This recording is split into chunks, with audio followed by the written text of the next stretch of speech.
What's up, everybody? Welcome to episode 44 of Breaking Bats, presented by Not For Long Media. I'm your host, Brian O'Grady, and with me, as always, my co host, J.A. Justin Ayers, has his Washington gear on tonight because we just had a great interview with someone in their system. We'll tease that. But anyway, J.A., what's going on, dude? How you doing? I'm good, man. I was just thinking that we should, and this is totally on the fly, so I didn't expect you to have a comeback for this. But whenever we say the episode number, now that we're into the good meaty jersey numbers, when we're episode 44, who is this? The Adam Dunn edition of Breaking Bats? What is? I mean, he's my number 44. What would be the addition of Breaking Bats for you for 44? No, you're definitely right. Adam Dunn is the only 44 that comes to mind, but I think I might just have to surprise you with names instead of telling you what episode number is going to be for the rest of the time. I think we should each bring a surprise jersey number based off of what episode it is. I think that would be fun. Be like, this is the Felix PA edition of uh Breaking Bats. We should absolutely just do that. Yeah. I like it. I'm about it. We'll work on that. Yeah. No, you're right. I do have the national stuff on today. It's a big day. Big day on the podcast for us Nationals fans because we have the future of the franchise on, which we'll talk all about. So very excited. We taped not chronologically tonight, so we're doing the intro after we did the interview. So it was great. I'm just gonna spoil it. It was really good. It's great stuff. I'm just going to keep not saying who it is, but you'll probably be able to read that in the It's the header. episode. It's the episode title. Yeah.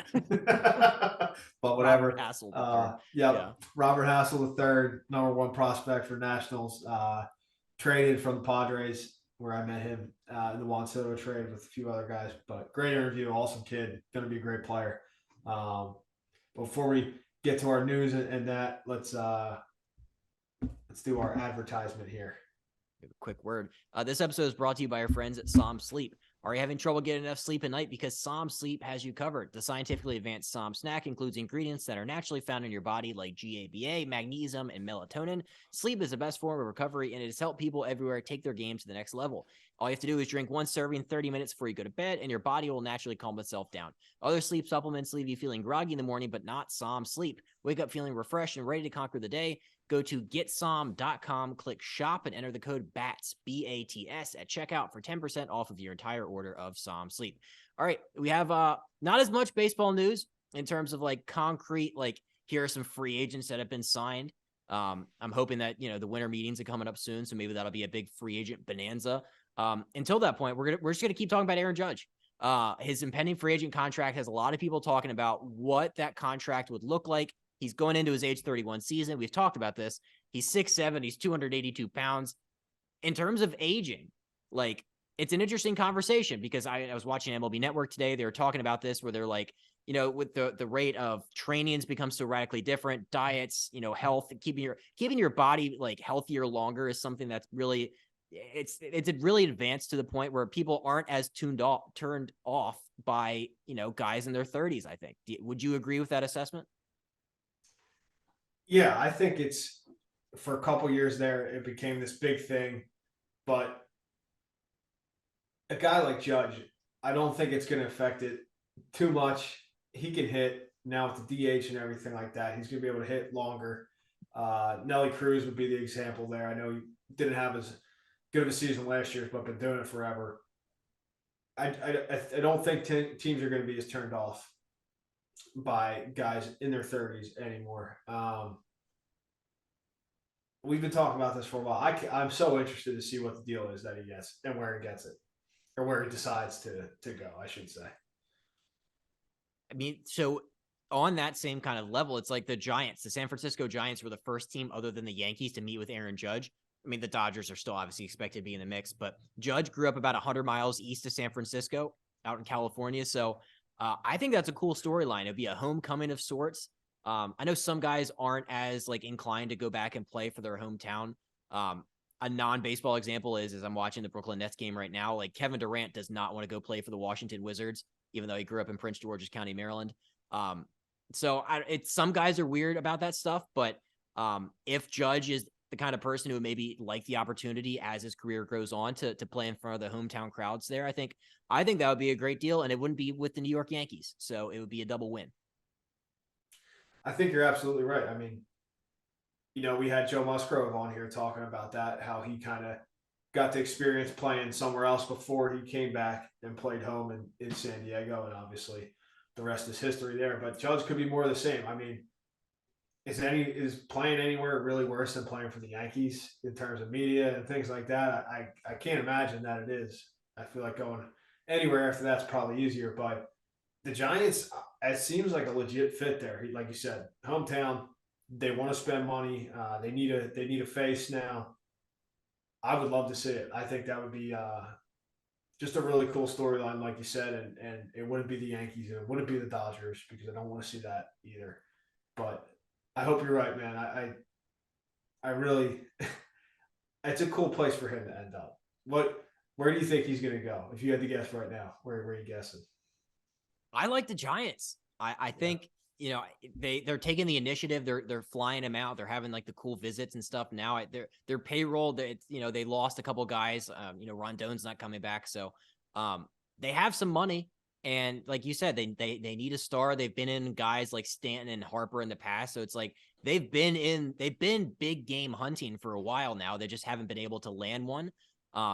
This might be their opportunity, and it would be cool because they could stick it to the LA Dodgers. Like, hey, we got him, you didn't. You get everybody. Here's our guy. So I think that would be a great win-win for baseball too, where it's like you said, where it's like not back on a super team. He's gonna make the Giants a super team, and then they'll probably go on another even year World Series run. So that might be a thing. Dude, if that happens though, how crazy is the NL West going to be? You add him to the Padres and Dodgers. I mean, that's just going to be crazy stuff out there.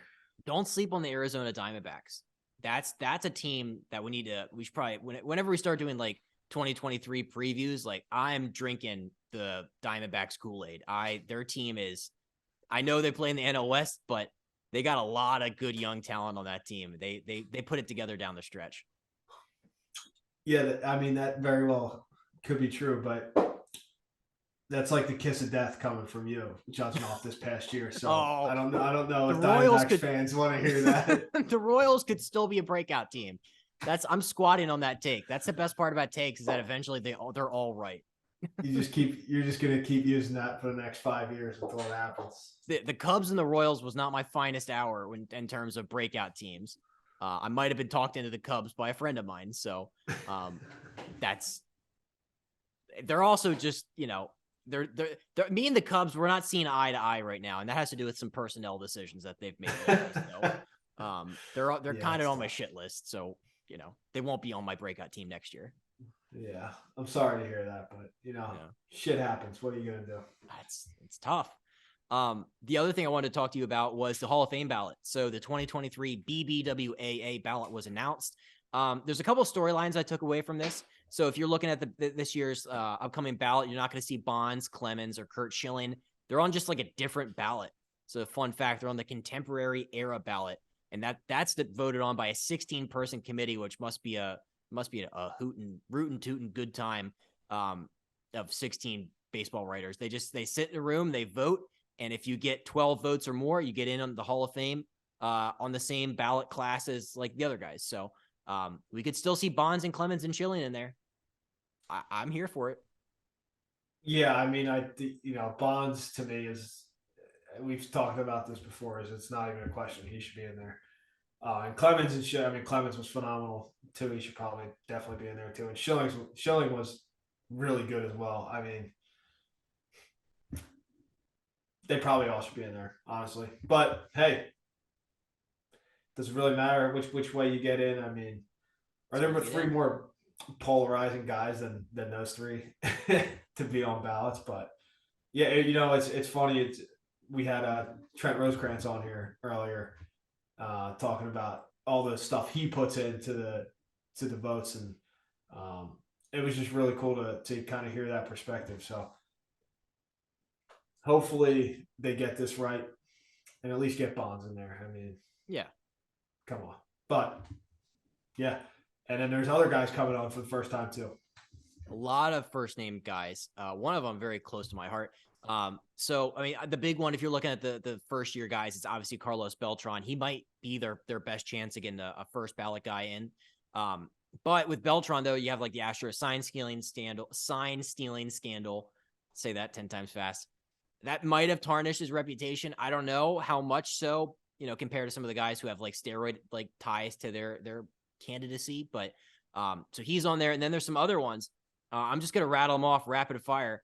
And then, we'll see if any of these guys kind of pique your interest in terms of the Hall. Houston Street, Matt Cain, John Lackey, R.A. Dickey, Jared Weaver, Bronson Arroyo, Jacoby Ellsbury, Andre Ethier, Mike Napoli, Johnny Peralta, J.J. Hardy, my guy, and Jason Worth.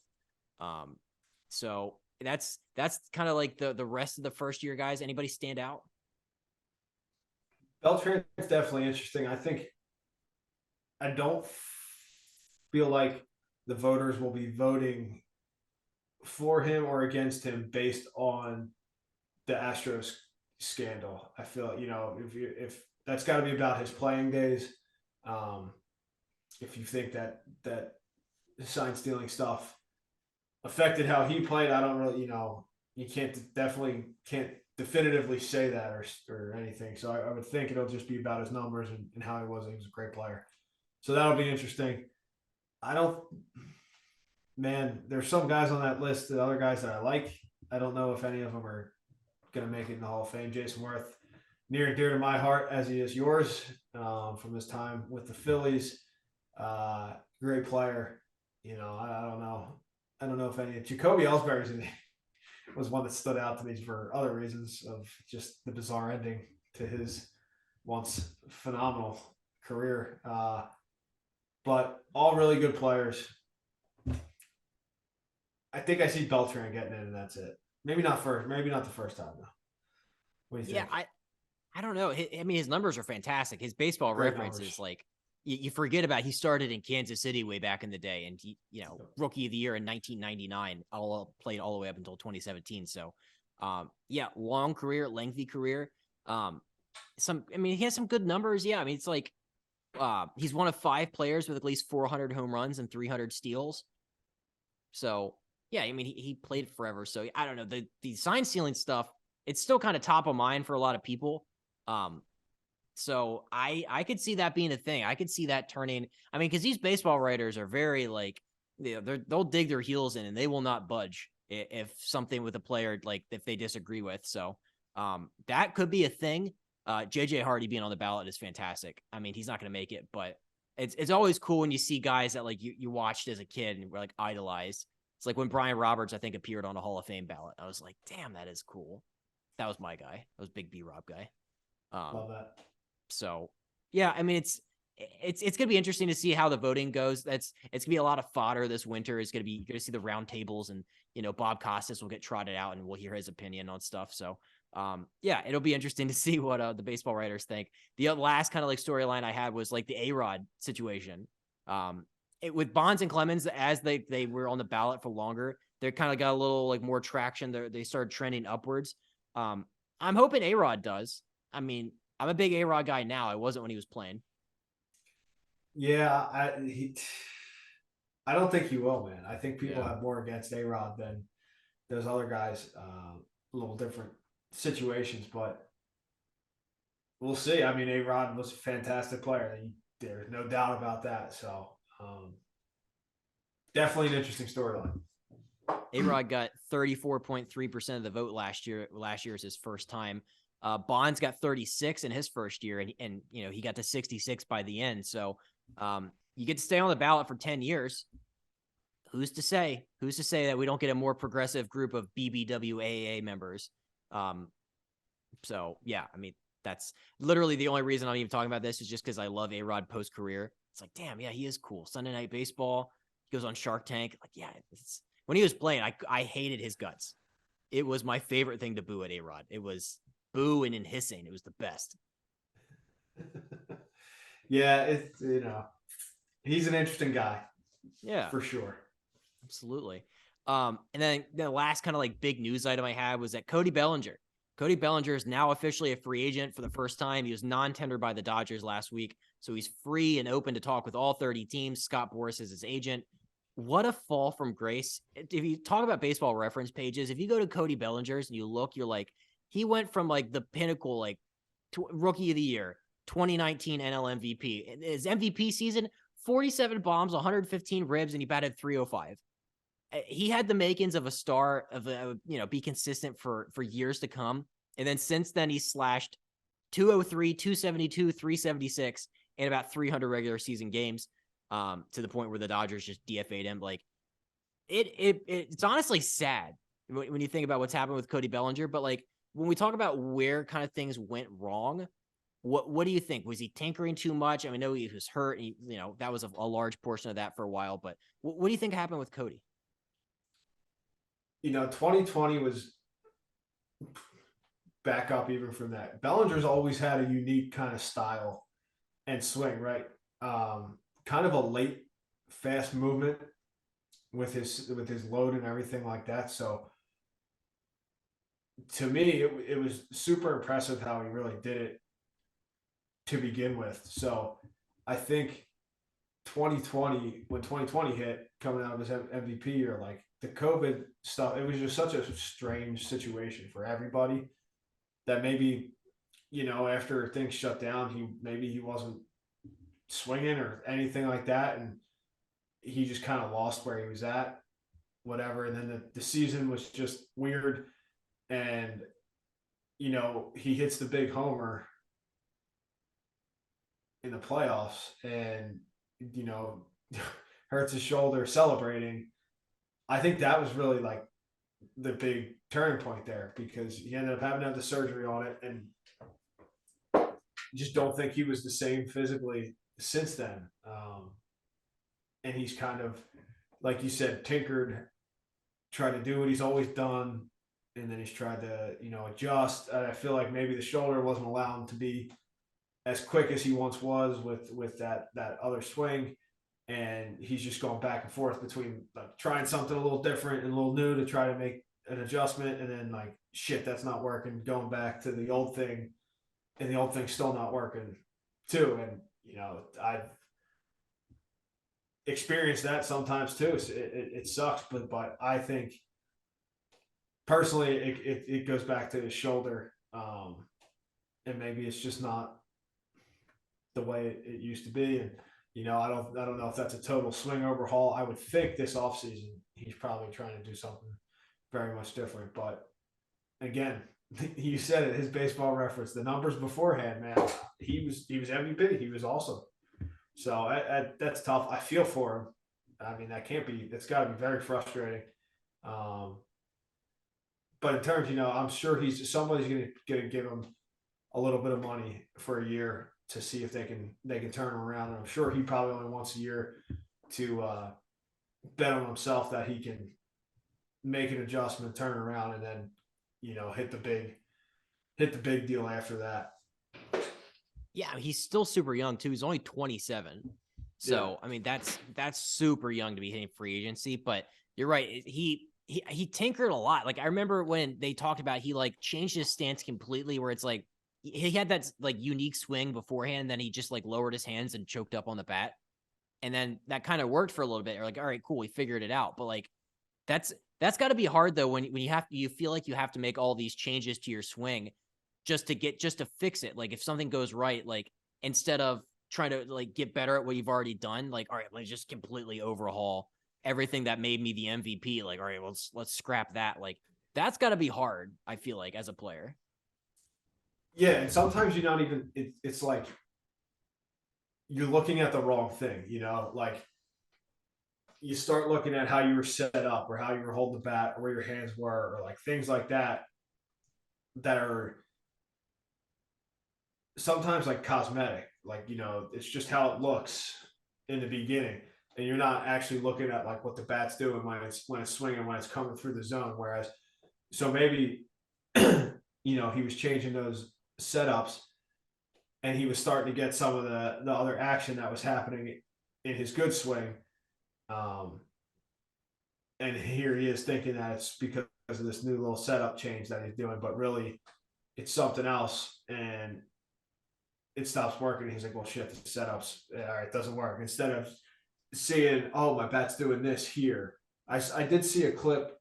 I forget, one of the guys I follow, hitting guys, like, had his bat was like when he's ready to swing, it was very like vertical in the air still. When he's been struggling, and then it was a still shot of when he was MVP, and his bat was more flatter, like behind his head. So it's like things like that. I mean, that could be something. It could be nothing. That's what sucks about hitting is sometimes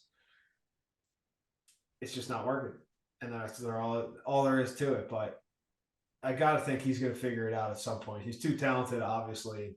He's gonna keep getting opportunities to make the change.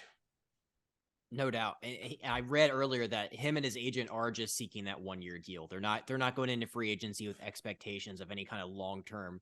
And I think that's good because you're right. It's a prove it year. You know, the Blue Jays have been heavily rumored to be having a lot of interest in Cody Bellinger, so I think that would be interesting. Him in that lineup with Vladdy Jr. and all those guys. I mean, that would be how sick would that They be?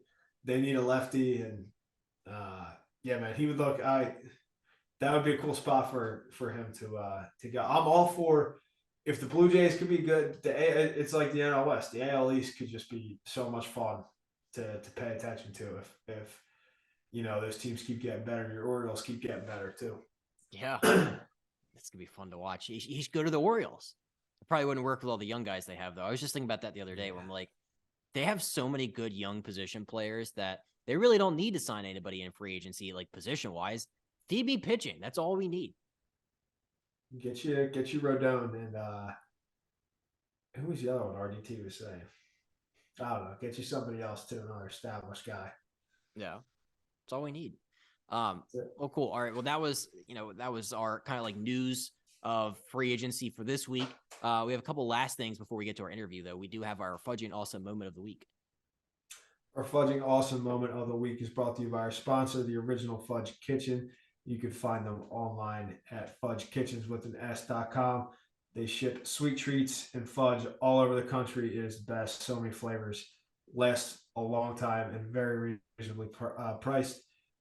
Jersey Shore Philly listeners, if you're down the shore at all during this off season of the winter, they have locations in North Wildwood, Ocean City, Stone Harbor, and Cape May. Go check them out. It is amazing. It's the Original Fudge Kitchen, and you can find them at fudgekitchenswithan.s.com. So our Fudging Awesome Moment of the week this week, it comes in the world of college baseball. There's a lot of news made. Brown freshman Olivia Pichardo. She's the first woman to ever make a D1 baseball roster. 20 women have made college baseball rosters before this, but none at the D1 level. She's a utility player. She was a walk-on. She could play the infield, play the outfield.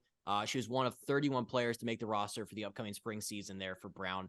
I was looking at like this tweet. Somebody tweeted a clip of her pitching. Her fastball is 82 miles per hour, and guys were not hitting it. It was very, very cool to watch. But I mean, how great is this though for the next generation of athletes and especially young girls to see, Olivia compete and just prove that you could achieve your dreams. Like, I feel like that in and of itself, it just makes the story so much cooler. Yeah, it's obviously an awesome story. I mean, good for her that she showed she can play with the boys, and I mean, it's just obviously it takes so much to show that, and it hasn't happened at the Division 1 level. So hats off to her. I saw some video. I forget if it was on TV or Twitter or what, but she looked smooth out there. She looked like like any other baseball player out there. So that's awesome for her, and good for Brown for not being afraid to do it. Absolutely. Yeah. It's gonna be so much fun to keep up with college baseball this upcoming spring. So we'll be following. And it's an awesome story for the sport of baseball. All right. So we have our top 5 for this week, and it's Thanksgiving week. So if you're listening to this, Thanksgiving is tomorrow. And in honor of that, we're gonna be doing our top 5 Thanksgiving foods. Is this specific to sides, or is this is all foods All foods, on the table? whatever you got for your Thanksgiving meal. Okay, this is whatever's on the table at Thanksgiving. I will start us off at number 5. I have mashed potatoes. Just versatile. Throw some gravy on there. Yeah, you have to have that. It's a staple of a Thanksgiving meal right there. Number 4, pumpkin pie. Big pumpkin pie guy. There's a couple of these that I think are so good that like, why don't we have these more often? I feel like I only ever have pumpkin pie during the holidays. I'm big pumpkin anything guy, so we should have that more often. Number 3 is green beans, or you could get a little creative, maybe do a little green bean casserole. Either one is good. It's my go-to vegetable when I was a kid. It's the only one I could get, like my parents would serve and I would eat. So I'm a little biased to that. Number 2 is stuffing. This is another one. Why don't we have stuffing more? Why aren't we in July eating stuffing? It's only in the holidays. It's Christmas. It's Thanksgiving. So I'm a big stuffing guy. And then number 1, it's very boring. It's turkey, depending on how you get it. You know, this could be a controversial number 1 pick because some people, you might just be eating dry turkey and it might be like a sore subject around the house. So do it right. It's very good. That's my 5. There are a lot of turkey haters out there. Yeah. I did not know that until fairly recently. Yeah, there's not a lot of people who love turkey on Thanksgiving, but you got a good list there. I agree with definitely with 3 of them. Pumpkin pie is probably number 6 for me. It's gonna be right outside, but it's very, very good. Green beans ain't making it. But for me, number 5, we're gonna go with just classic roll and butter. But more specifically, it's gonna be like a Hawaiian roll, just phenomenal. I could eat about 55 of those by itself anyway. So we're gonna start with there. Number 4 for me is corn. Big corn guy. Always have been, always will be. Not the band, the vegetable. Not KORN. No, CORN. Corn. Love it. Number 3, mashed potatoes. My mom always puts ranch in the potatoes when she's making the mashed potatoes. If you've never tried ranch with pizza or anything, you're not a ranch guy. I'm not a big ranch guy. I'm just trying to figure out what the taste would be like with mashed potatoes. Oh, it's the best. You gotta try it. It's so good. It's more. It's not like overpoweringly ranch, like where you're like drowned in ranch. It's just like a nice subtle hint of ranch in there. Trust me, it's really good mashed potatoes. Number 3. Number 2 is going to be turkey for me. Don't understand the turkey. Who doesn't eat turkey on Thanksgiving? It blows my mind. Love it. And then number 2, turkey. You fall asleep right after, which is great too. The tryptophan. But then number 1, stuffing. Stuffing is the best. I made 2 years ago after we got married. We were going to go to my parents for Thanksgiving, and we were just like, we really don't feel like doing this because we just got married like 4 days ago, and it's all just been hectic, and we just want to like not move. So I made Thanksgiving dinner here. My wife helped. It was very good. I was very proud of myself. But the stuffing, I made so much stuffing. I ate it for like 3 weeks afterwards. It was the best ever. Just constantly shoving stuffing in my throat. Big stuffing guy. Love it. Can't wait for Thursday. Last year, I told you this. I was sick. I had COVID, so I was nice and isolated by myself for Thanksgiving. It's the saddest. My wife left me food on our front step. So I'm very excited for this year's Thanksgiving. Knock on wood. It's funny you mentioned the turkey hate because I followed our guy Barstool RDT on Twitter, and he tweeted today, just a reminder that turkey is gross and you're a peasant for eating it. That is all. I don't understand what is the origins of turkey hate. I don't know where this came from because I feel like I've seen a lot of it. Yeah, I don't really know, but we're gonna have to talk to RDT and tell him he's not a friend of the pod anymore with spewing out takes like that. But I don't know. I for like a couple years ago, like somebody's like, "No, you don't eat turkey on Thanksgiving." I'm like, what are you talking about? Of course you do. It's what you eat on Thanksgiving. Yeah. Yeah. I don't know. Ham, Thanksgiving ham. No. That's just a solid thumbs down for people not watching on video.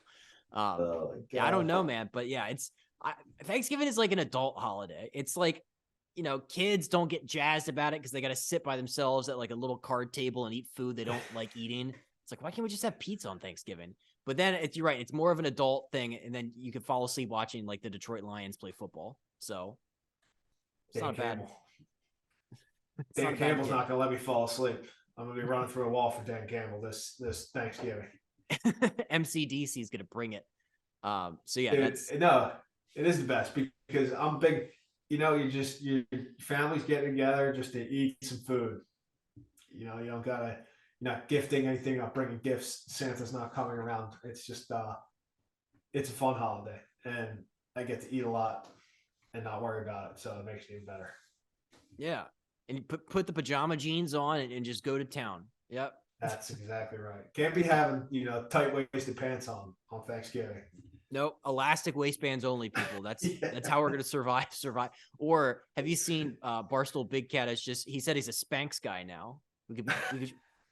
He's very like open about like people like, oh, like Dan, you look really skinny. It's like, well, Spanx.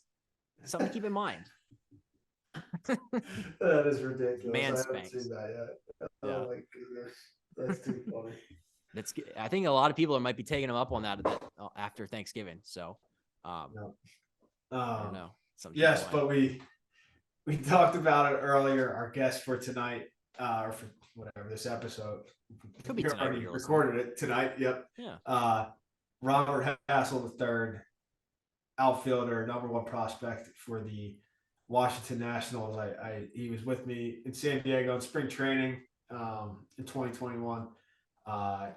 He's going to be a very good big leaguer. There's no doubt about it. Traded along with a few other guys in the Juan Soto trade. So, man, he can really play. It was awesome to have him on and just kind of hear his all his perspective and kind of stuff he's learned. And you talked about how he's been under the microscope for a lot of his life. He was the 8th overall pick in 2020. And man, he's definitely on his way. And I know you had fun and you're looking forward to watching him being a Nationals fan.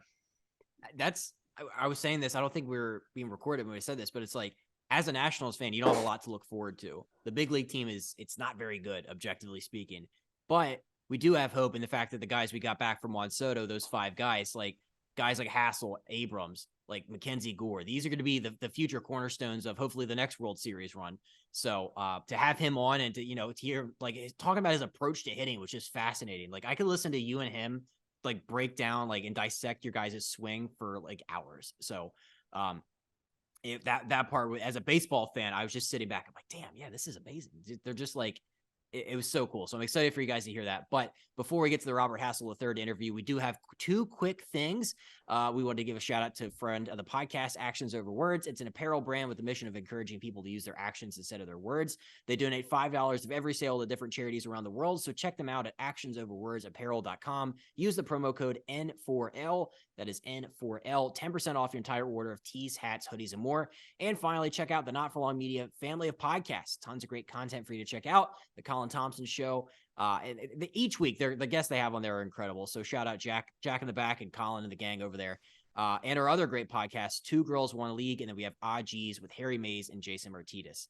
So be sure to check them all out. But yeah, it's what an all-time interview. I think Padres fans, Nationals fans, baseball fans are really going to get a kick out of it.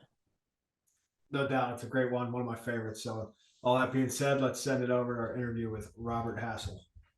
And joining us today on Breaking Bats, Washington Nationals farmhand, former San Diego Padres farmhand, the 8th pick of the first round in, what year was that, 2020?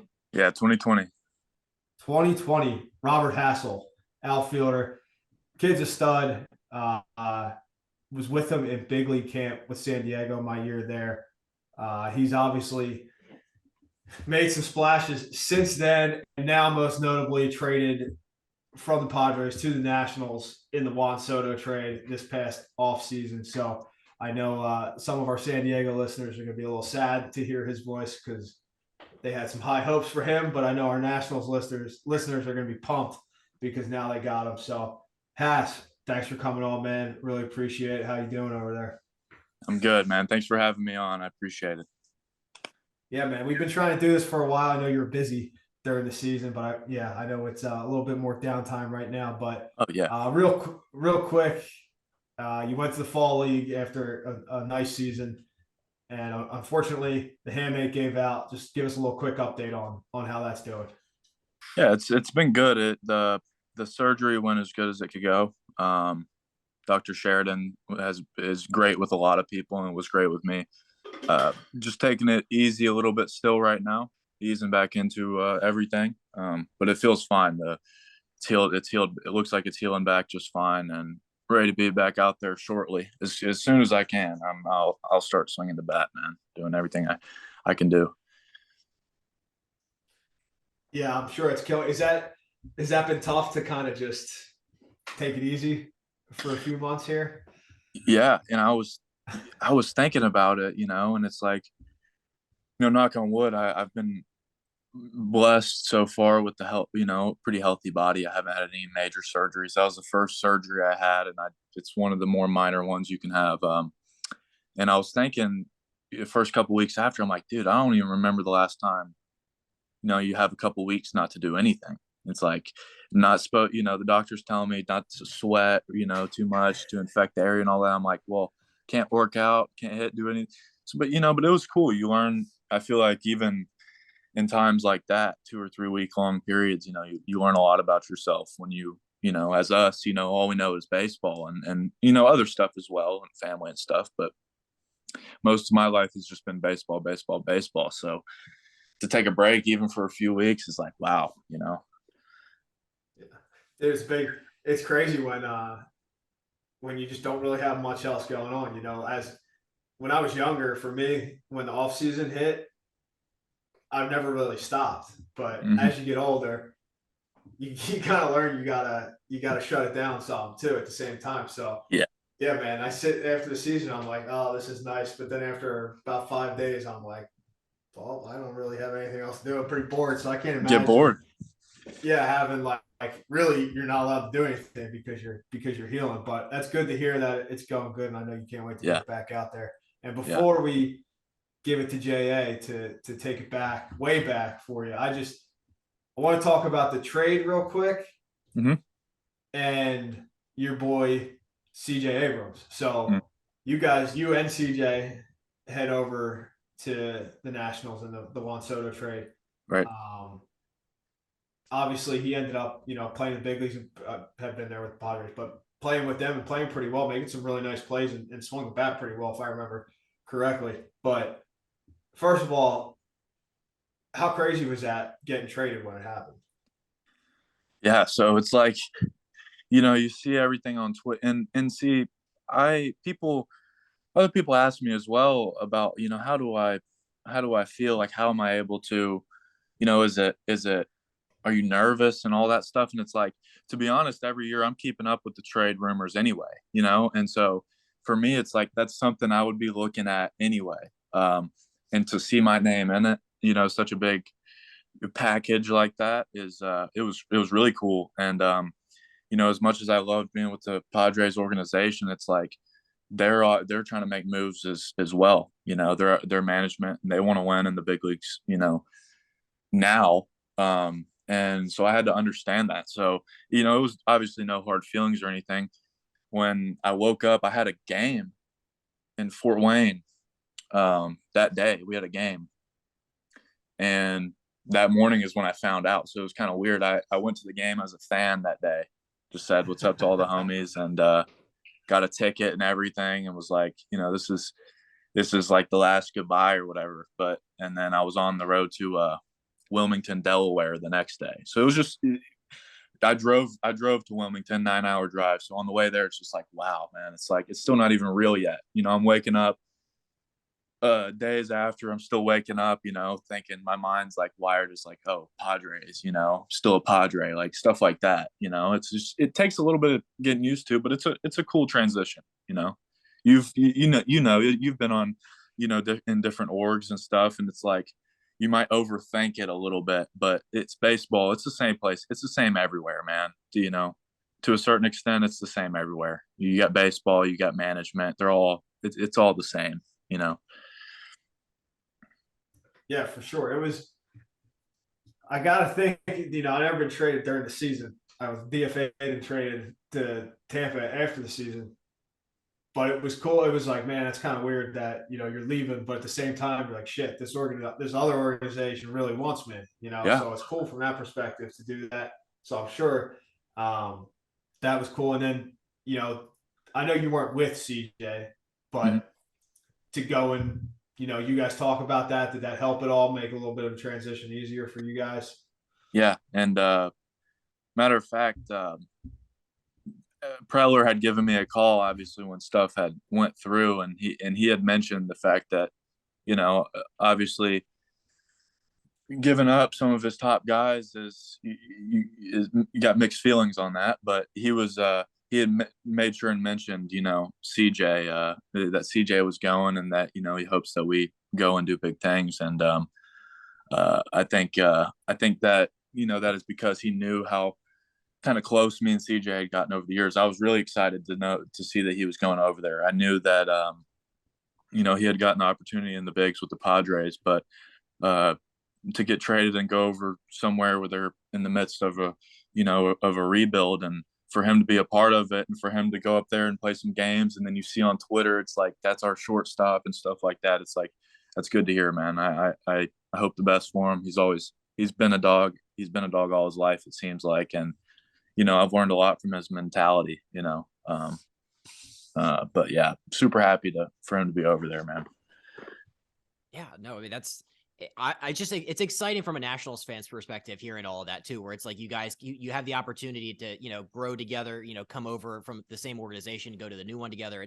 It's just really cool to hear, though. But I did want to take it back, though, because we touched on this before we started recording. You've been on the national stage now for, I mean, in terms of years, it hasn't been that long, but it's been a large portion of your life, going back and playing in the Little League World Series. What do you remember, and what kind of memories stand out when you think back to your time in Williamsport those summers?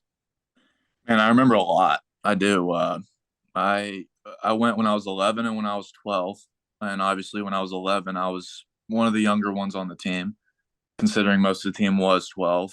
I just remember going 11 years old, going, making it. It was obviously just surreal to even make it to Williamsport. The whole summer we'd been told, if you make it, you're going to be treated like a king. It's going to be this. It's going to be that. So many people watch, and it's like, and you're as a kid, you're like, oh my gosh, I want that so bad. And then it happened. So it was still sort of surreal when I got there. But the first game when I was 11, first game we played, I want to say, I don't want to be wrong, but I think it was a Connecticut team. And anyway, Chad Knight, I remember the pitcher. It was my birthday, first game up there, and Chad Knight was pitching. He struck me out my first at bat up there, and I was like, wow, this is going to be tough. These dudes are good.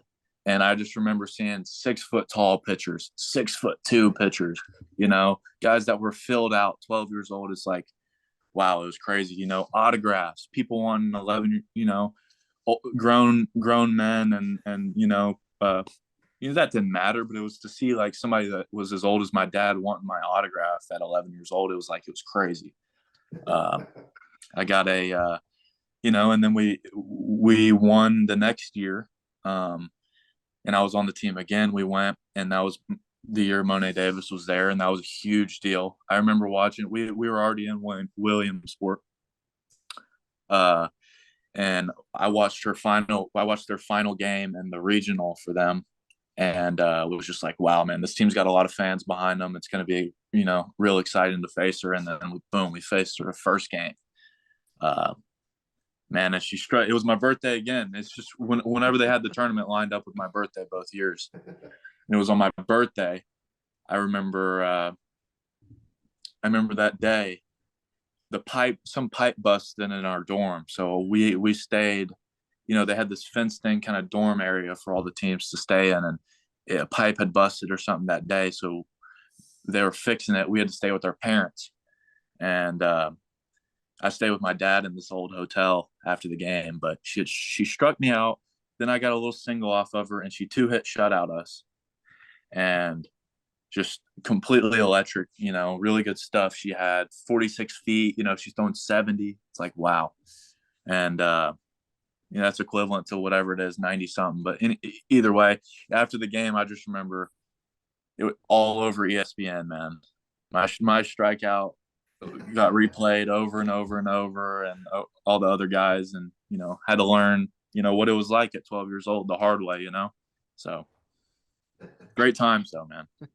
I know I kind of went on there, but it was great time.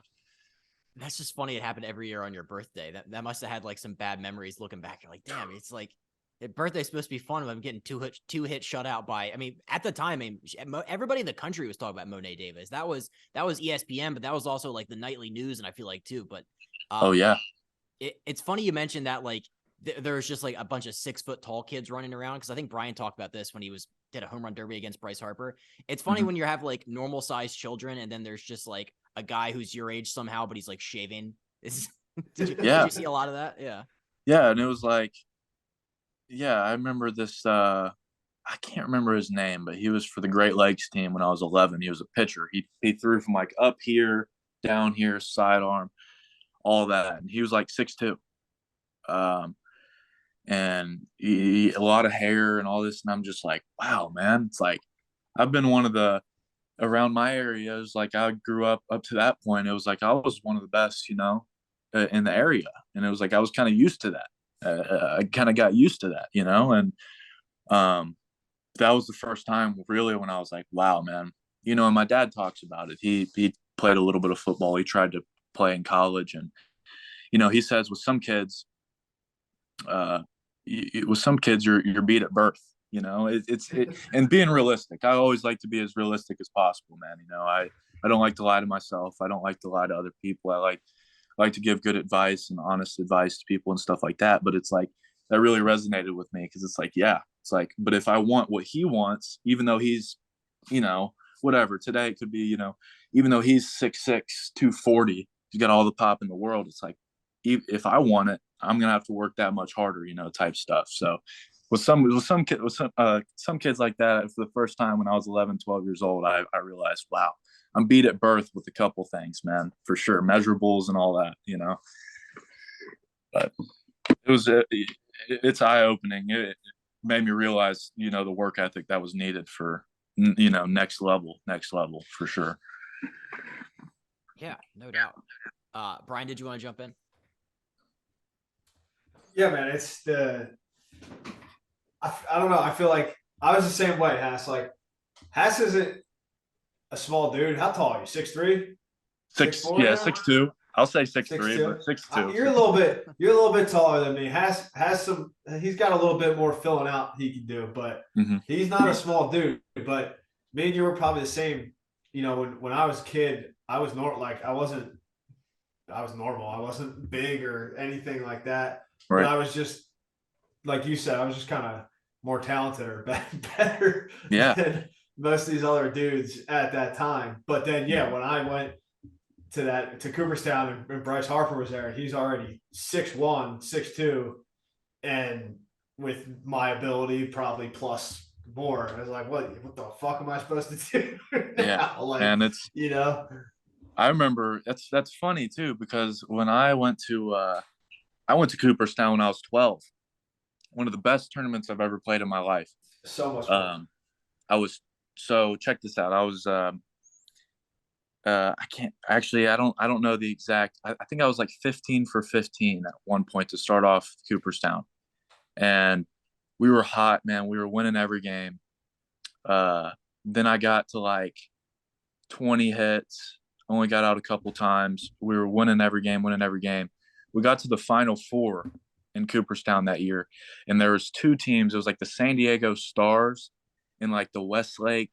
I want to say the Westlake Coyotes or something like that.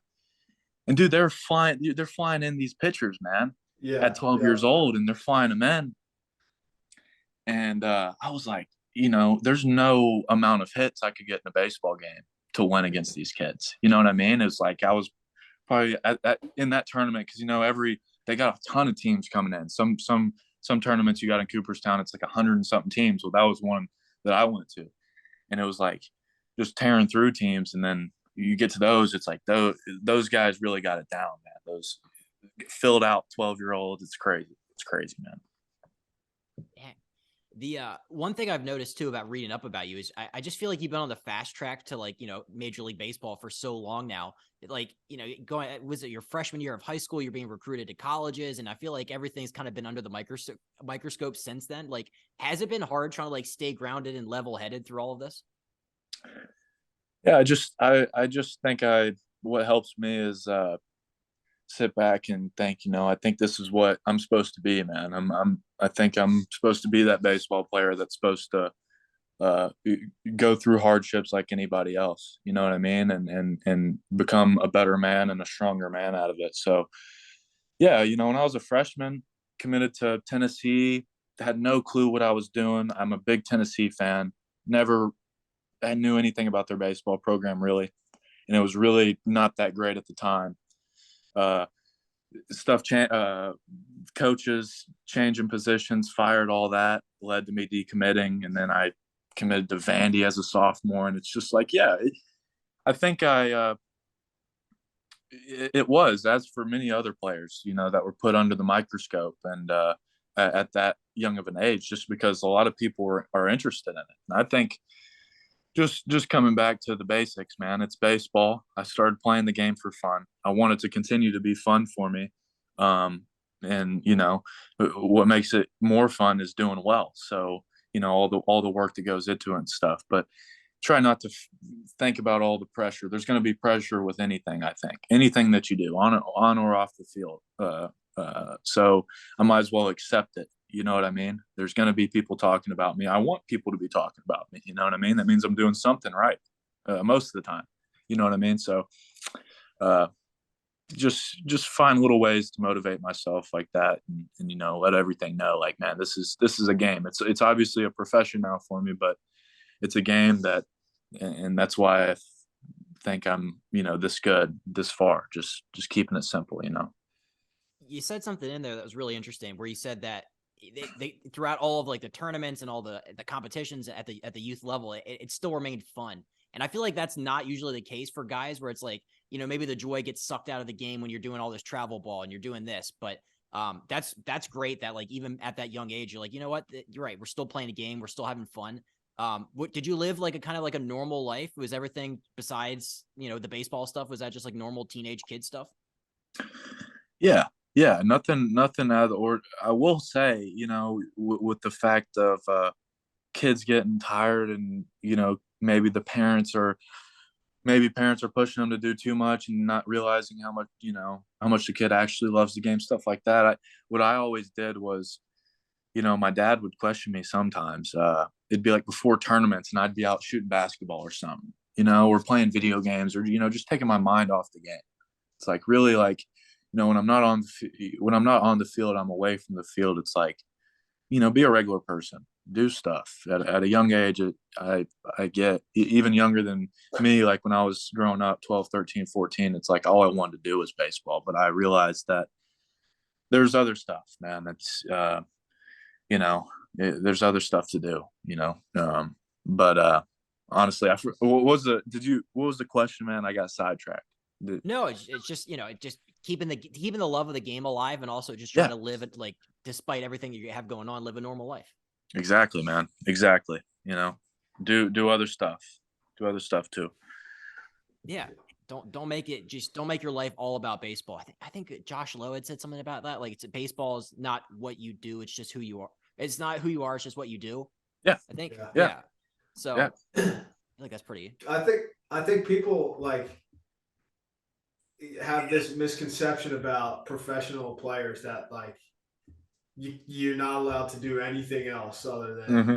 focus on getting better at whatever it is you're doing. And that's to some degree, I guess that's true. Like in the off season, yeah, you work out to get better, you do stuff. But then after that, like there's a lot of time left in the day. You're not like sitting there, at least for baseball, you can't swing a bat from 8 in the morning till 8 o'clock at night. It's just like, Exactly. you Exactly. can't do that. So it's like you gotta and baseball is the cliche, so mental, and you suck so much, even Mm-hmm. when you're really good, that like you gotta get away or you're gonna lose your mind and you're just Yeah. gonna run yourself into the ground. So much, exactly. So much failure, man. It's like, it's either, it's how you accept it, and obviously, like you're saying, you got just a balanced, a balanced life, you know, for One sure. thing one thing too was I was reading about, like, when you got drafted, they said that like you've had like the pretty much the same swing throughout your entire, going back, even watching tape of you at the Little League World Series. Like, how long did that take you to kind of find a swing that you got, like, were able to get comfortable with? And like, have you ever thought about like changing it up or tinkering with it since then? I think just however I picked up the bat and started swinging, I really have made, tried to fine tune some stuff along the way, but I've kept it mainly, natural, and tried to experience just because it's worked for me. So I try to, instead of thinking mechanically so much, um, I test out other things, different size bats, different weights, different, stuff like that. For me, the past 2021, when I started in low A at the start of the year, I figured out that I did want to shorten up maybe a toe tap. Naturally, I've always wanted to bring that leg up a lot for a big leg kick, but obviously as the pitching got harder and there's less room for error, less reaction time, all that. You guys got 4 or 5 pitch mixes. It's like, you got to be short. You got to be quicker. So I've tinkered a little bit with the leg, and a little bit just with hand placement, but like where I start with my hands. But other than that, man, try to keep it as, if it's worked for me so far, I try to keep it the same. I've caught myself overcorrecting too much in the past a little bit, so I try to stay away from that. Yeah, because I was very curious. Like, what's your general approach when you're at the Yeah. plate? Yeah, man, when I'm up there, I've always, I try to think about what it is. But I've always just loved fastballs. I have ever since 9U. It's like I used to take pitches, even if they were right down the middle. If it wasn't a fastball, I didn't really want to swing. And obviously, as the talent gets better, they can spot that thing 3 times. So my approach has always been, even when I got to pro ball, man, I want his hardest pitch. I want to hit that. And a lot of guys like that and have a lot of confidence. Think about it. The fastball is the first pitch any pitcher ever threw in their life. So whether or not they have a lot of control on it or not, they're gonna want to throw it. You might have the exception. You're gonna have the exception. That's mainly changeup or mainly slider sometimes, but fastball. And for me, it's all I think go up there and sit fastball middle, and react off of that. It's a reacting game. As much as you want to think, when you get back to the dugout and think, man, if I could just go up there and think, when I see the seams out of his hand and see the curveball and do this and do that, it's like, no, dude, it's not like that, and that. It's like it's just what your body reacts to. So for me, it's just helped when I think, oh my God, his fastest pitch is coming, every pitch right where I want it, be ready. It just helps me react to that stuff. It helps me see the spin better out of the hand. It helps me not to chase, low in the zone, with the soft stuff. So that's what I do, man. Fastball, middle. That's the standard approach. Are you a Simple as can be. Are you a swing down guy, or are you just not even thinking about anything like that? Well, I think naturally, yeah. I think I got kind of more of a flat swing, and I think that's the reason for more of the low line drive, sort of balls that I get. I don't hit a lot of really sky high fly balls. But I think that's just been, for me, it's like speed's always been a part of my game. So not wanting to change that too much, and give up extra swing and miss for contact. You know what I mean? Like there's so many times, especially in pro ball, but throughout my whole life, where I was getting infield hits. And I grew up being taught, a hit's a hit, man. Take them when they come. So I was never really interested in walking back to the dugout after striking out, man. I always felt embarrassed doing that, and it's gonna happen. It happened to me 100 times this past year, and 100 times the year before. It's gonna happen, but just that mentality of like, look, I want to keep that ball in play. It's probably kept that flatter swing for me. Yeah, That's interesting because we both hit lefty. You throw lefty though, right? Yep, I do, man. Yeah. Yep. So it's that top hand being dominant. I feel like that ends up happening for a lot of guys. But you said, what's the biggest adjustment you've had to make so far in pro ball in general? That cutting down the leg kick, or is it something else? That for sure was probably one of the. It was the biggest physical kind of adjustment that I was having to make. Just for consistency, that was the main thing for me. I wanted to be consistent. I wanted to play every day and be consistent with it, and not just go 0 for 4 one day and be the spotty guy. No, I want to be the consistent guy. So that's what I was focusing on. But I would say the biggest out of all of them was just the mental endurance, part of it, the long season and being able to like mentally, you can be, perfect up there, look perfect, swing perfect, see the ball perfect. And then you still got days when you're 0 for 4, 0 for bad day, make an error in the field, whatever it is, not locked in. And, that's the mental side of it. So I noticed there were some parts of the year where I would start off games slow and be like, I wouldn't even be locked in up to bat. And I'd start games like 0 for 2, and then I'd finish games strong. And I'm like, how silly does that sound to me, man? Like, I could be doing that same thing to start off the game. All it is me, halfway through the game realizing like, oh shit, like I'm not locked in. Like we gotta do something about it here. And then, so just that mental endurance, man, just being able to be locked in each and every day, allowing myself to even make the adjustment of a toe tap or something like that. And if you're not ready that day for it, then there's no way you're going to be able to advance your game, I think. So that was the biggest thing. It's just fascinating listening to you guys talk about hitting. That was incredible. I had kind of like a 2-part question. So, I mean, we talked about this. We touched on this where it's like, you're not like a small guy, but like Brian said, there's probably a little bit of room to fill out there. For sure. What's like the organization talk to you about in terms of like, growth, filling out, and do you feel like there's more power to your swing that might be coming? Yeah, I do. I for sure do. I tell people this all the time, man. All I've ever really done is hit home runs, but I really have. As a kid, I'm sure as most really good players, all I did when I was younger and all that was hit home runs. I'm used to the power and stuff like that. I feel like I got to pro ball and went to the alternate site pretty quick as an 18-year-old and had to really focus on putting the bat on the ball. Or else I was going to be swinging and missing all day, every day. And the Nationals, they've talked to me about it. Obviously, a lot of that's up to me. How hard am I willing to work for it?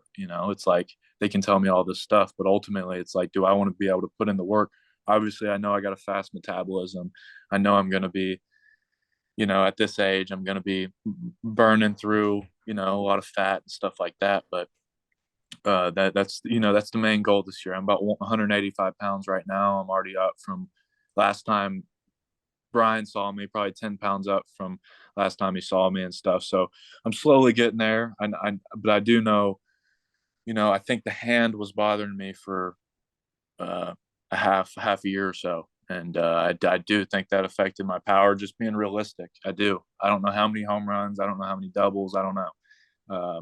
But I know it affected it for sure. And so I'm anxious to get back out there and see what see where I stack at 185, 190 pounds against even more, with some of these dudes, man, and the upcoming, stuff that I go to. I think the power is going to really surprise a lot of people. I do. Yeah, I was gonna say. I don't want to make it sound like you can't hit the ball in the infield or something. He's got some juice, JA. Yeah. I've seen it, and I've seen his the clips of him hitting in the minor leagues. I've seen him hit some oppo homers and stuff. Yeah. It's there. And yeah, man. Aside from you getting bigger, that's gonna naturally happen anyway. I'm not even trying to say anything like that. But dude, I didn't start hitting homers until I was like, I think I hit 5 or 6 homers my senior year of college, and that was. Really? Granted, Rutgers is a graveyard, and it's not built for left-handed hitters to hit homers to right field because the wind's always howling straight in. But yeah, you're just starting to hit that spot where you're just going to learn how to do it because Yeah, you already got that whip and stuff. So it's coming. And then when you do that, I mean, what are they going to do? You're how are they that's what going I to push mean. you then? Like, Yeah, man, I'm excited. I'm excited. A part of it is natural, like you're saying, man. You got to naturally grow into your body a bit. But dude, I remember. I don't even know if you remember this, dude. I even remember the batting gloves and stuff you were wearing. You were wearing those those tan Bruce Bolts at the time. Hitting BP. I think it was Field 3 at the Padres complex, 2021, dude. Just hitting a bunch of nukes off the machine and stuff. And I couldn't even leave the yard, dude. But I do. I remember you were talking to, I can't remember, a coach or something, and talking about maybe something about your swing, maybe something was a little bit off. Meanwhile, you're leaving like 5 times around. I'm like, dude, like this guy, like, I got a lot of work to do if I want to be like some of these guys. And obviously you were the one I was talking about, but uh yeah, that, that was when I learned it's like, yeah, these dudes are a little bit older than me. I do got some work to go. I do got some weight to gain, some man strength. Everybody talked about man strength and stuff like that. It's a big thing. yeah, man. Well, first of all, you're going to be better than I am. Don't worry. But uh, it's it just comes, man. And what was I going to say about that? That's so funny. Shit, I'm blanking. I had something when you said that, and now I totally can't even think of it, dude. No worries, man. That was a Oh, random. I was gonna say, yeah, when you Jay, he said he went to the alternate site, basically after being drafted. Like we've talked a lot. I've had a bunch of Rays dudes on this with with JA, and Mhm. our alternate site there was like just a joke of absolute studs Yeah. who were like either just hadn't been in the big leagues yet and are like household names now, or have been there and were like, right, like I'm talking Shane McClanahan, Nate Lowe, Josh Lowe, Wander Franco, Joe Ryan. Like, just there's tons, and I say we forget them. There's like tons of dudes, and you got thrown right into a similar situation in San Diego out of high school. Like, no shit, you're just up there trying to figure out how to hit the ball and not Yeah, not man. worrying about like hitting it over the fence. You're just trying to figure out how to hit, man. That's such an insane jump. Like, you can't even. I don't even know if I did that out of high school. I don't think I would have touched the ball. Honestly, I really do. I don't think I Yeah. would have been able to figure it out at that point Yeah, in my listen, life. listen, man. It was my first, one of my. I don't want to say first because I'm not positive, but I want to say first, even professional at bat. Actually, no, I know it was my first professional at bat. It was against Denelson Lamet, dude. You know, so I'm getting, and they're telling me to go up there. Obviously, they got innings to throw. We were at USD that year, um, back and forth. We were at Petco for a little bit, and then we were at USD playing games, and we played a game, and I remember it was cool. It was cool, man. They picked on me a little bit because I was 18, but I like you gotta earn their respect a little bit, man. You got guys like Machado out there, Tatis, Hosmer. You got to earn their respect, and it's like at first at bat was Lamet. It was brutal strikeout. I hope there's no video out there. Uh, uh, then Pierce Johnson, crazy slider. Just facing those guys on the first day, and then going out in the outfield, and they're working on shifts and stuff. And at the time, third baseman was coming out to shallow right, and I was playing right field, and they had Machado coming out there. I'm like, dude, I was just in high school, man, playing behind, my sophomore, little brother or whatever, and it was like now it's Manny Machado. And I remember there was one day out there, Will Myers, he had a tweaked his quad or something. I can't remember. And so I had to pinch run for him, and it was Joey Lucchese was the pitcher. And so I pinch ran for him at first base, and I don't know if you know anything about Lucchese, but he's got a gross move. He's got one of the better moves like ever probably, as a lefty. And so I'm out there, man, and they're laughing at me. It was like Machado, like a couple other guys, like in a joking way. And I'm like, dude, what are they laughing at? Like, they know something I don't. And so this guy's got a gross move, and he knows I'm young, and one of the first days, right? So still nervous around everybody. And so he fakes like he's coming to me, and for whatever reason it just got me so bad. So I dive back, right? And he goes home. Well, the ball's fouled off, and I'm laid back on first base. So the whole time I'm thinking, like, wow, man, how big of an idiot would I have looked if he just hit, if he had a ball in play double or something. And then the next pitch he got me again. I dove back on a fake pickoff. He goes home, whatever. So it was a cool experience, man. I was definitely the young one out of the bunch, but to be able to face guys, of that caliber, obviously all-star caliber, and Jake Cronenworth before he was an all-star, and guys like that, it was great to see, man, and how welcoming they were too. It's like they understand the game. It's like, so. Being 18 years old, surrounded by like Manny Machado and like the superstars of the game, I can't even imagine what that must have been like. Who are some of the guys that you connected with the most, though? You talked about having to earn their respect. Yeah, right off the bat in 2020 that year, it was some of the guys that were working up in the org for me. It was Taylor Trammell. He's with the Mariners now, unless yeah, I think he's still there. He's with the Mariners now. He was with the Padres at the time. Him, it was Cole Wilcox had gotten drafted, pitcher with the Rays now, but he had gotten drafted the same year as me, so they had him there. I was facing him like every week.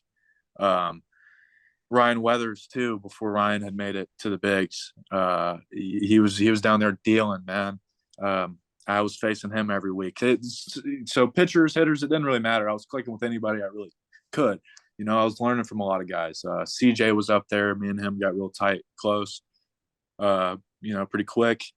And, I just a bit of everybody, but I try not to talk, I've learned before, it's just be a sponge, soak a lot of stuff in, and it's okay to shut your mouth sometimes. And so I got to learn a lot, even if it was, some of those guys like Machado, Hosmer, Cronenworth, Profar, some of those guys, even if it was just me watching how they went about their business, when they weren't on the field where cameras were, or whatever it was, just little stuff like that. I like to definitely took a lot, Absolutely.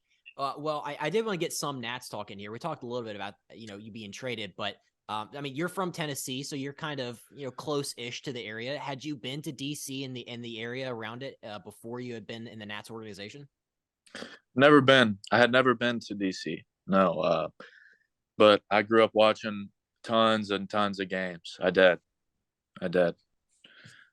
Zimmerman, Morse, Jason Worth, man, all the pitchers they had. Strasburg when he was young, and he was like the next best thing. Harper, 19 years old, debut. I remember all those, man. I watched a lot of games for sure. Yeah, I mean, and then obviously culminating in a World Series, which is crazy to think it was only just 3 years ago they won the World Series. It feels so different now compared to then. What have you liked about your time in the system and everybody you've been around, and like what's your experience been like so far? Yeah, I think it was a great transition. Since the day I got traded and went over there to the high affiliate over there in Wilmington, Delaware, everybody over there was real welcoming. Guys coming in and out, meeting everybody, tons of names. It was great. Like I said, any baseball mind, is I'm gonna click with. I feel like so. I've clicked with everybody over here so far. I've loved it. Trading Juan Soto, a franchise outfielder, and then getting guys like you and everybody else that came back in the trade, like, have you felt kind of like the fan base? Like, have you interacted with them at all? I mean, because they've obviously you're their top prospect. Have you felt kind of the love and the anticipation for your debut when it comes? Yeah. I think once again, a lot of that hype or whatever people want to call it, is going to be based on how it's going to be based on how I do and how I go about my business. But everybody, yeah, I respond to messages here and there, man. I did a YouTube video with the MLB The Show, this MLB The Show content creator, and I got a bunch of Nats fans, all ages, man, hitting me up. I like to answer them. It's cool to see how many Nats fans there are out there, and how many people really do pay attention. Like I said, I've never stepped foot on I don't have any, I haven't even made it to the big leagues yet, I haven't debuted or anything, but to see how many people really pay attention is super cool, super cool.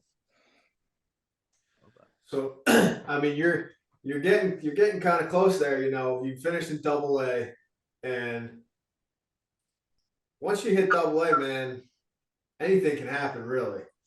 You seen Michael Harris did it this year. I mean, rookie of the year, right? But I remember feeling once I hit Double-A, I was like, shit, man, this feels pretty close. You go from feeling high A, low A, you're like, it's far away, And then you hit Double-A, and you're like, fuck.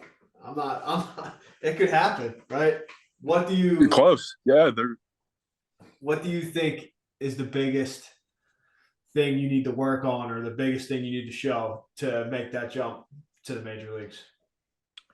Yeah, I think for me, it's going to be the ability to be that everyday guy in all aspects. Like, obviously that's what everybody wants to be, but I'm going to take good pride in making sure, people can count on, me being in there for the most part. Obviously, if everything's healthy and all that. I want to be in there every day. I want to be able to play that elite defense. I take pretty good pride in my defense. So a lot of people know me as the guy that's gonna hit, and I've always been a hitter mainly. That's where people have seen me the most in the box, I feel like. But I want to be able to make the impact, from all aspects. Like I said, speed's always been a part of my game, so I want to continue to use that. And all my preparation and stuff is going to include, still being able to play the game fast, man. People want to see, it's a showbiz, so you got to show off your talents, man. And so I think just me to pinpoint something exactly, I'd really like to, from the baseball statistical standpoint, I'd really like to cut down on Ks, man. I haven't been crazy, they haven't been crazy high, but and looking up on guys like Tony Gwynn and stuff like that, it's hard to replicate what those guys did. But I'd like to do, as much as he put the ball in play, that's something I always looked up to, is just guys that are able to do that. So I want to be able to put the ball in play as much as I can, cut down on Ks, get the ball in play. I feel like a lot of good things are going to happen when I do that, and I'll be able to make that jump pretty smoothly, I would hope. Those are some great answers, man. I really like those, and yeah, it seems like teams are starting to want guys who put the ball in play again. So that would just play even more into your hand. Yeah, but and power on that. Part of that is going to be the power. Obviously, I don't want to slap the ball around. I want to hit the ball hard. But you know how it is, man. Like you get. You get a really tough guy on the mound, he's dealing or whatever. Sometimes when you get up there, it feels like you got two strikes on you, and it might be an 0-0 count. Sometimes you are that defensive kind of guy, like you don't want to be. So once again, just being realistic with myself, it's like if I can manage to squeeze in a couple hard contacts at least, man, good things are going to happen. Yeah, man. It's before we send it to JA to hit you with the rapid fire and get you out of here, man. It's just been fun catching up, and I haven't seen you since that spring training. What? Yeah. Just to hear you, the difference between then and now, and see what you've done, man. It's been fun to just catch up and hear your perspective on things. So thank you again. And JA, hit him with the rapid fire. Appreciate you, man. Yeah, I mean, so when you got drafted, did you kind of like splurge, or like what was your big post-draft purchase you made for yourself?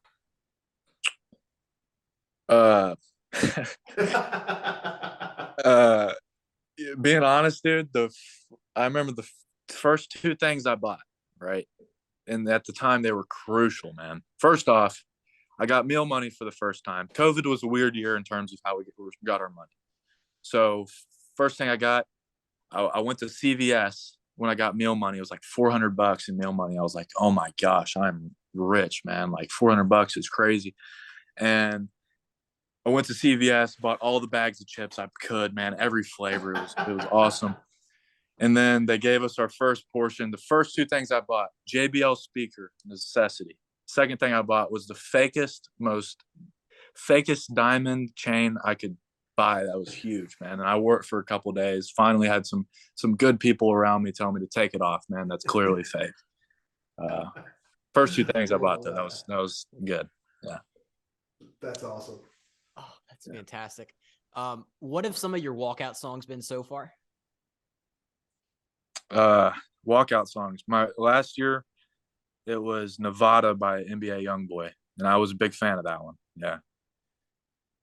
Dang. Yeah, any plans to change it up? Is there one that's caught your eye that you're thinking about? Dang, that would be kind of cool to walk out to. Really none off the top of my head, but I like to keep it rap. I do. I like to change it up every year. Sometimes even midway through the year, just for something different. I've had Gunna in the past, the rapper Gunna. I've had Young Boy in the past too. So just really anything, nothing specific, just something that's catchy. I'll put. I like that. I mean, baseball cards right now are gigantic. Yours in particular is gone for like a lot of money. Like, did you have baseball cards as a kid? And did you ever think that there would be like some kid out there like collecting yours? Yeah, it's crazy. It's really crazy to put it like that, like, and but yeah, I did. My dad collected a bunch, every sport. Well, the big three in my household. He collected, man, football, basketball, and baseball. So I just grew up looking at, and baseball obviously has always clicked with me. So I always remember looking at those old players, those cards, and flipping them in the back, and just looking at those averages, man. Looking at the averages, looking at the games played, RBIs, home runs, doubles. It was amazing to me. And then to obviously have my own card when I got drafted and have that out for people like me when I was younger, having my card, it's awesome. It's awesome. Love that. I mean, you talked about being a baseball fan growing up. Who are some of your favorite players when you were a kid? Favorite players: Freddie Freeman, Chipper Jones, Albert Pujols, Bryce Harper. When he debuted, I was on him from the jump just because how young he was and how exciting. Uh, there's a bunch more, man. Jason Hayward. I like, and you might see might be a common theme with Braves guys there, but no, no real.